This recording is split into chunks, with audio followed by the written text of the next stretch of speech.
అందరికీ నమస్కారం అండి.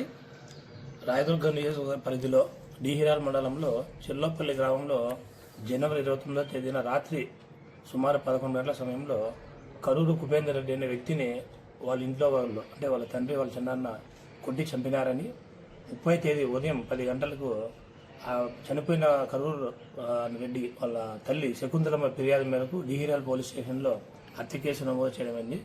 నమోదైన వెంటనే మేము నేరస్థలాన్ని పరిశీలించడం జరిగింది. ఫోరెన్సిక్ టీమ్తో పాటు తెలిసి ఆధారాలన్నీ సేకరించడం జరిగింది. ఇతను హత్య చేయడానికి నేపథ్యం ఏమంటే, ఈ కరూరు కుపేందర్ రెడ్డి అనే వ్యక్తి 6 సంవత్సరాల క్రితం అంటే సుమారు 2016 సంవత్సరంలో వాళ్ళ సమీప బంధువు వ్యక్తిని పొలంగొట్టు విషయంలో గలాటపడి ఆవేశంతో అతను బైక్తో కొట్టి చంపడం జరిగింది. ఆ హత్య కేసులో అతను సుమారు 7 సంవత్సరాలు శిక్ష పడింది. శిక్షాకాలం అనుభవించి లాస్ట్ ఇయర్ 2025 జనవరి ఫిబ్రవరి నెలలో అతను రిలీజ్ అయ్యి వచ్చాడు. వచ్చినప్పటి నుంచి మళ్ళీ గొడవలు పడుతుంటే గ్రామంలో తల్లిదండ్రులు అతన్ని బెంగళూరు పంపేసి అక్కడే పని చేసుకుంటామని పంపించడం జరిగింది. తిరిగి అతను ఈ సంవత్సరం జనవరి నెలలో సంక్రాంతి పండుగకి గ్రామానికి వచ్చాడు. పండుగ అయిపోయిన తర్వాత కూడా వాళ్ళ తల్లిదండ్రులు పంపంటే బెంగళూరు పనికి పోవట్లేదు.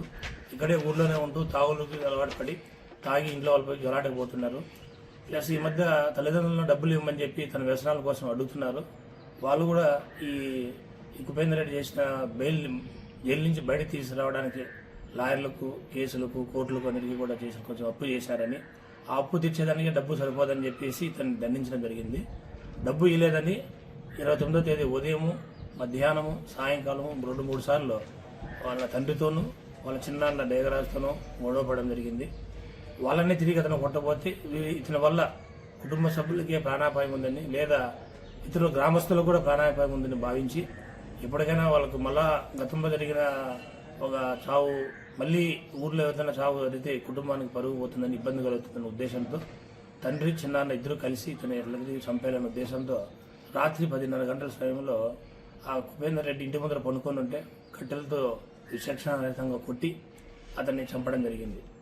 ఈరోజు వాళ్ళని మన సోమలాపురం బస్ స్టాప్ దగ్గర కోర్టులో లొంగిపోదామని లాయర్ దగ్గర కలిసి దానికోసం వాళ్ళు ఆటో కోసం వెయిట్ చేస్తుంటే ఆ బస్ స్టాప్ వద్ద వాళ్ళిద్దరిని అరెస్ట్ చేయడం జరిగింది.